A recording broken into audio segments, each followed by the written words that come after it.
Good afternoon from Glenwood Lutheran Church. My name is Pastor Mark.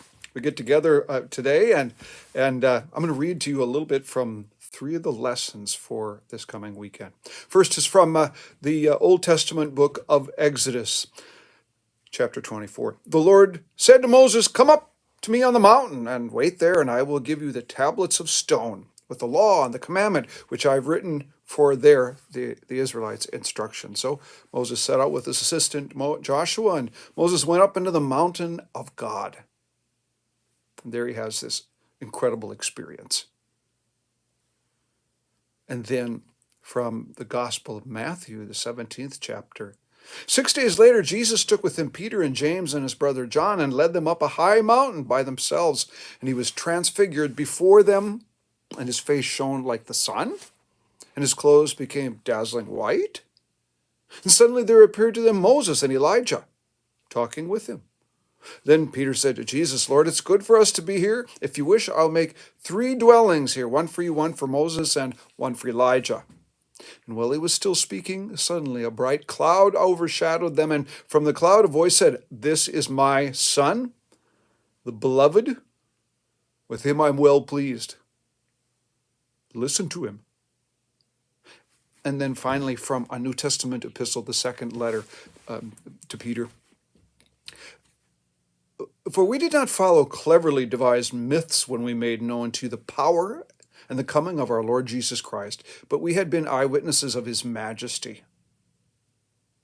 We ourselves heard this voice from heaven while we were with him on the holy mountain. This is my Son, my beloved, with whom I'm well pleased."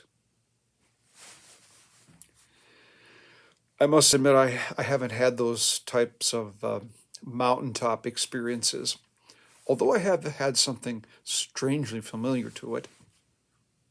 For a number of summers, my youngest son, Kurt, worked as a camp counselor at Christican Bible Camp out in Montana.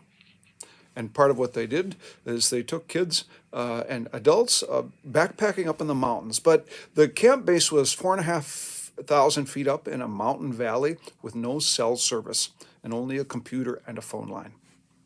So consequently, we would not hear from him for weeks at a time.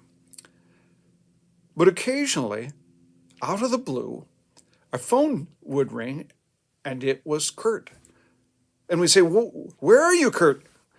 And he'd say, "Well, we're up about 6,500 feet up. We're high enough up in the mountains now that we can catch a cell tower from 40 or 30 miles away."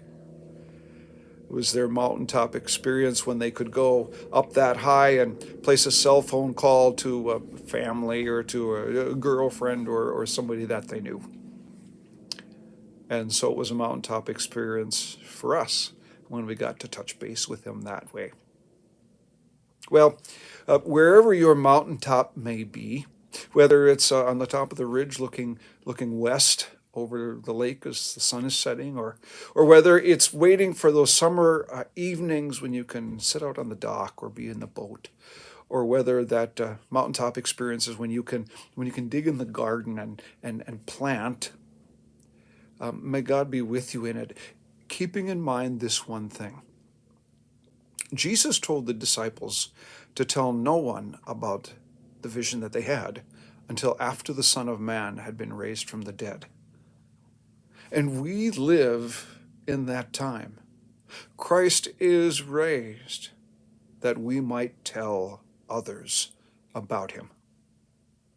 Whatever or wherever your mountaintop may be, may it become the point and the path and the promise for you to share with others.